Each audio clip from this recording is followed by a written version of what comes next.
From LinkedIn News, I'm Leah Smart, host of Everyday Better, an award-winning podcast dedicated to personal development. Join me every week for captivating stories and research to find more fulfillment in your work and personal life. Listen to Everyday Better on the LinkedIn Podcast Network, Apple Podcasts, or wherever you get your podcasts. The HP AI PC breaks language barriers instantly by translating up to 44 languages in real time, powered by the Intel Core Ultra processor. With the right tools, work doesn't have to feel like work. Learn more at hp.com/AI-PC. Hey everyone, it's Kwame Christian, host of Negotiate Anything, asking you to please do not skip forward because this is not a commercial. Okay, I've got something for you. So we want to hear from you, our incredible listeners, because your feedback is super helpful in making the show even better. We've created a quick and fun form to get to know you, and this is your chance to make the show even closer to what you love. And here's the best part. If you fill out the form before December 31st, 2024, you'll be entered into a raffle to win a signed copy of my book delivered straight to your door. It only takes a few minutes, and your input will help to shape the future of Negotiate Anything. Find the form in the description of this episode, and we'll announce the winner in January. Who knows? It might be you. Thanks for helping us to make the show even better and even more connected to you. Good luck in the raffle. Hey, I'm Kwame Christian, and you are about to step into the world of Negotiate Anything, the #1 negotiation podcast in the world where we teach you how to make difficult conversations easier while getting more of what you want in the process. Each episode is packed with practical tips and strategies from the experts. We delve into negotiation, conflict resolution, and leadership skills that are crucial in both business and in life. Whether you're closing a deal, managing a team, or navigating personal relationships, Negotiate Anything provides you with the tools you need to succeed. Our conversations are real, relatable, and most importantly, rooted in practicality. So if you're ready to transform your conversations and elevate your negotiation skills, join me on Negotiate Anything.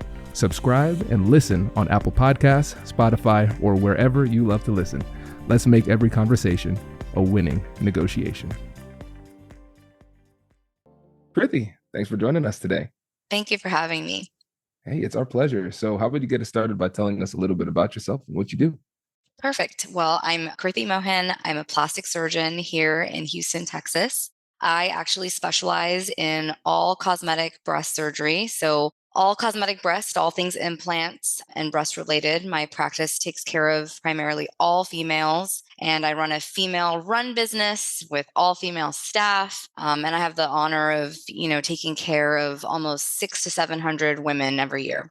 Wow, that is incredible. Well, kudos to you. Yeah, And thank you. It seems like you're very mission driven too. So that's really admirable. Yeah, I know. It's I really truly love what I do, and I feel really, really honored to be able to just do it in the very unique way that we do, and we deliver care to patients. Love it. And of course, as you're delivering care to patients, communication is going to be an essential aspect of that. And that's what we're going to explore today. So I'm looking forward to digging into this. And Me too.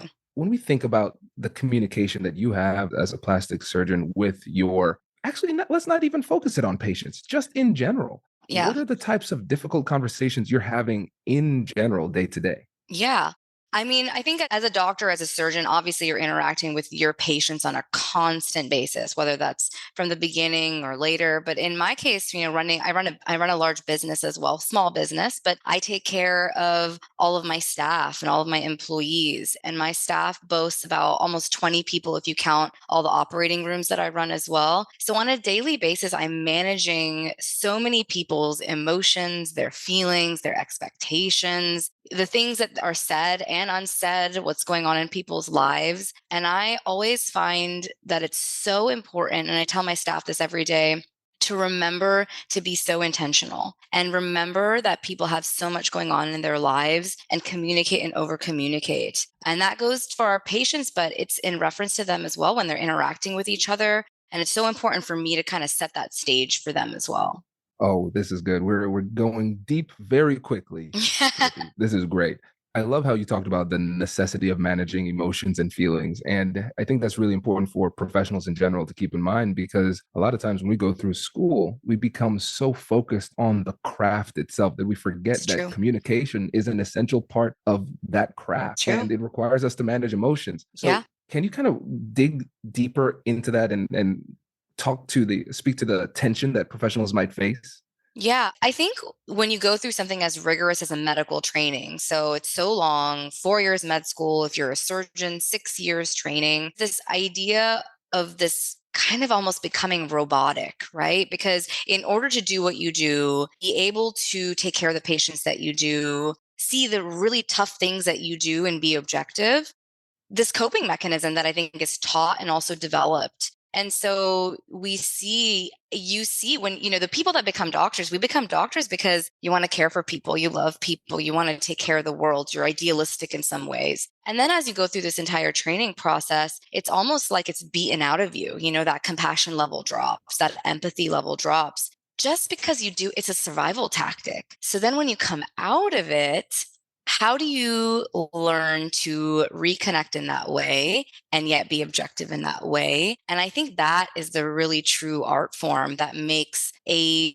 physician be able to commune with their patients and be human, but then at the same time, just be able to be objective and have the hard conversations and also tell them what they really need to hear. And that's truly an art form. It really is. And I love the fact that we're focusing on the arts of it, because there's no book that you can go to that No, specifically outlines what to do. But listen, if you want something close, check out my books. taking notes. Exactly. Let's put that out there. But all jokes aside, it's tough. And I think that's what makes it so challenging, because as we go through school, we're always taught there's a right answer. But Yep, in this, there's no clear right answer. And so we just have not to at do the all. best we can with what we have. And I think people who are in the helping professions, whether it's social work, law, medicine, whatever it happens All to of it. be, we have that balance where we recognize, oh, we have to deal with some heavy things. And so we have to protect ourselves and create that distance. But at the same time, that distance creates a problematic distance between us and others that makes it more difficult for us to connect. Yeah, I think disconnect that's there and patients or whoever we're communicating with almost view professionals, whatever area that is, kind of on a pedestal, or even if not a pedestal, just maybe at arm's length, like something a little less accessible. And it's something to be very aware of in crafting these kind of conversations. Agreed. Agreed. And I think it goes back to one of the things that you said earlier, which is being intentional about Mhm. the way that we interact with people. Can you go deeper on that point? Yeah, I think when I meet with patients, it's all about establishing some kind of bond, of rapport. And for me in my business, to be honest, I started using social media years and years ago when I first started, actually, like prior to COVID, and it really exploded during COVID. And social media for me has really provided this platform to help educate patients on a wider platform. So then they get to know my personality, how I talk, how I speak, my values. And so by the time a lot of patients nowadays even get to me, they have a little bit more of an understanding of what is this about? What are her priorities? Do my goals align with this person? So by the time they walk into my office and sit in my consult room, they've already decided whether we can have an open and honest conversation, or they've made the decision that I'm going to consider if we can have this open and honest conversation. Because the truth is, no matter what I do, if that person doesn't feel comfortable telling me their truth, we're never going to be able to be intentional and have any type of rapport. Bingo. Yeah. I'm really fascinated with your strategy too, because when you're thinking about social media, because of course, yeah, social media is, you can promote your business, promote your Mhm. brand and things like that, but you're also letting the world know who you are. And that's why Yeah, it's so important to be authentic when we're on social media, because 100%. that avatar that we put out of ourselves, the closer it is to who we are, we're almost starting the relationship off with people at a different level, because they may not ever have met you or spoken to you, but they almost feel like they have, They know which makes it you. easier for them to open up. Yeah, and I'll tell you, I started to do this, and we're talking about intentionality, but I didn't even think about it in that way. I just did it and I was like, I'm going to be real to myself. I'm not going to put anything out there that's not me. And I did it. But then time after time, when people would walk in and say, I can't believe I'm meeting you. I feel like I already know you, things like that. And it just made me realize how much more meaningful it was or could be. And that's really helped me, honestly. It's helped me really build very deep relationships with patients. Incredible. And so, listeners, you consider it research.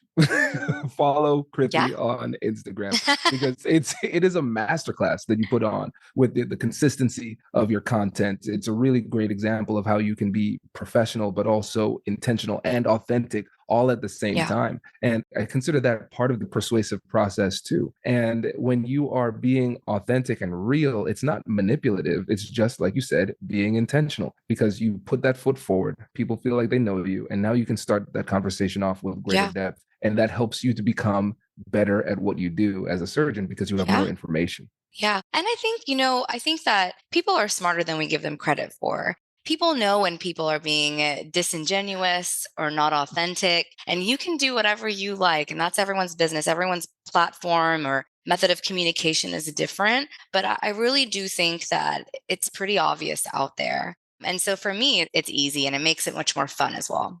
Agreed. Agreed. And I want to go back to something that you told your staff because there is a lot of profundity in this approach here too. Because you didn't just tell them to communicate, you said communicate and over communicate. Tell me about that over communication aspect. I think that's Yeah. fascinating. So we hear, I think in professional school, definitely in medical school and in residency, I heard this and about, communication, but it was about setting expectations. So the good people that we learned from, whatever professional arena it was, they told you this idea of setting expectations, right? And this is something that for me, in my consultations and my communications with patients has always been really important. And so I teach my staff this, and that's where that over communication comes in is we know we do this every day, 8 times a day, 30 times a day. For this one person, this is their one time. This is something that they've been planning for so long, that they've been looking forward to for so long. And but they don't know what to expect. They don't know any of it, right? So it's our 100% job to communicate anything and everything and over communicate that, overshare that with them, because you have no idea what this person knows to ask, knows to question, what their baseline level of knowledge is. You may not even understand their emotions behind it. They may be scared. And it's your job to figure that out. And so if you over communicate in all those aspects, then at least you can go to bed at night saying, I did my best. Hello, my friends. Before we get back to today's episode, I want to ask you a question. Have you ever wondered how to elevate your team's negotiation game and how you can help the folks on your team have better, difficult conversations? At the American Negotiation Institute, we offer transformative keynotes and workshops tailored to empower professionals with top-tier negotiation and conflict resolution skills. Whether it's a keynote for your next event or hands-on training for your team, we've got you covered. Don't just negotiate. Master the art with the American Negotiation Institute. Click the link in the description to find out more. Elevate, negotiate, and succeed. Introducing the HP AI PC, your powerful AI assistant. Easily search through personal files, gain valuable insights, and make smarter, more informed business decisions. Unlock the future of work today with the HP AI PC, powered by the Intel Core Ultra processor. With the right tools, work doesn't have to feel like work. Learn more at hp.com/AIPC. Brilliant. Yeah, this helps to overcome the curse of knowledge. And so with the curse of knowledge, this is the psychological tendency to get to this point where we have learned something, but at the same time forgetting what it feels to not know that thing. And so sometimes this leads to problems with communication and setting expectations because we just say, everybody knows Everybody that. knows Well, this. Correct. not everybody's a surgeon, Correct. So, or they wouldn't be here. Exactly. So I love this approach of over communicating because it puts yourself in a position where you've done the best you can to communicate and let people know what's coming. And then, brief aside, as a lawyer, yes, please make sure you cover your bases by, Of course. by communicating Of course. effectively. Of course. but also the person feels really respected and appreciated, because there Yeah. are going to be times when you over communicate and the person's like, I already know that. But you never want to Assume. hold back and assume that they already know, Yeah. because the person would still be appreciative of the fact that you took the time to still communicate I in that way. definitely agree with that. Yeah, I definitely agree with that. Yeah, no, this is great. And now let's talk about some of those scenarios where you're having a conversation, let's say with a patient, and it becomes more difficult. Tell us what those types of conversations look like. Yeah, I mean, this happens all the time, right? So this may happen in a situation where patients' goals and expectations may not align with what's possible for their anatomy or safe for them. And they can't be expected to know that, but it's on your burden of proof to explain that. And at the end of that conversation, they may still not be happy with that, right? Because they still want something different. And I think at that time is when it's so important to have built that rapport with somebody to be able to have this. There's a want match that's not happening here, right? And so if you have a relationship and trust with that person built a little bit, they at least can hear the hard words that are being said, and they can maybe trust that you're wanting what's best for them or giving them some information that they can then decide what they want to do with. I think sometimes we think that, our job as doctors is to make everyone feel better, right? Or fix everything. And that's of course what you want to do, but your first job is to do no harm. And it's for you to explain that to the patient. Absolutely. And let's focus on that last thing that you said too. We feel the need to make everybody feel better and fix everything. And I think that's something that a lot of people, especially people pleasers or people who like to be supportive and help other people, Here, yeah, we all struggle with that in one way or another. And definitely. what you said about recognizing that what you're telling people might not make them happy, that's so powerful, because we have to recognize that our own responsibility is to do the very best we can with the information that we have. I'm going to Yeah, communicate this in the most respectful manner possible and understand at the same time that you might not like what I have to say, but that's right? still But my responsibility. bingo, bingo. And I think sometimes we feel so uncomfortable as a society sitting with negative emotion, and just it creates such discomfort that we feel the need to fight it or not experience it. And the truth is, life is 50% positive emotion and 50% negative emotion. And that's just the up and down roller coaster that we all as humans live. Yes. Oh, powerful. And it's funny, I'm in this business, but I'm also a person at the same time. And it's always important to remember the fact that these negative emotions are overall human experience. And the fact Totally. that somebody's feeling this doesn't necessarily mean that something's wrong. It might just be the process that they need to go through. And Yeah. that's okay. Yeah. And if you didn't have that negative, then you wouldn't get to feel the positive. And that's what that balance is all about. And I think being in a situation where difficult conversations happen, though, we forget it, especially when someone has come to you to help them and provide a service. I think as physicians, especially in cosmetic plastic surgery, there's this desire to just do it anyway. I think we see it a lot botched, for example, and all those things where there's a lot of disservice that's done to patients out there. And maybe not, intentionally with wanting to take advantage of people, but because we're trying to avoid this kind of negative connotation or difficult conversation. Absolutely. Yes. I think that's really important to remember, that a lot of times damage can be done simply because we're trying too hard to please other Please people and people. we Yes. can't put those barriers in place. So, Kriti, this was a masterclass. I really appreciate you coming in today and having this conversation. And for the people who want to get in touch and follow you on social media or might Thank you. have medical needs, what's the best way to get in touch with you? So they can always visit our website, which is www.thebreastdoc or thebody.com. Either one will get you there. And then you can always follow social media. So my personal Instagram is Dr. Kriti Mohan. So my full name spelled out. And my practice page is Caravino Total Beauty. So we have the whole gamut. I like people to see surgery. I like them to get to know me. I like them to get all the education on all things breast. So it's all out there. Amazing. Kriti, thank you so much for joining us. Really appreciate it. Thank you for having me. Wait. Now, before you sign off, I have something to tell you that I've never told you before. Just kidding. I've told you before, but you should listen to it again. I want you to know about Negotiate Anything Premium. Imagine all of the things that you love about our traditional feed, plus so much more. I know you like our traditional feed because you're at the end of the episode. And with Negotiate Anything Premium, you'll get more bonus content you've been asking for, more of the expert insights that you can't get anywhere else, and more exclusive behind-the-scenes access into every conversation. Are you ready to get more of what you want out of your life, career, and every conversation? With Negotiate Anything Premium, you'll have access to more high-level, custom-designed content and insights, giving you the tools you need to negotiate higher salaries, better deals, and better relationships in your life and career. Once I had a listener share that Negotiate Anything helped her to negotiate a $53,000 raise. Could this be you? What would that mean for your life? I've seen firsthand the impact this model has had on my life and the lives of my corporate clients, and I am confident that it can do the same for you. Are you ready to negotiate more of the best things in life? Click the link in the show notes to learn more. I'll catch you later.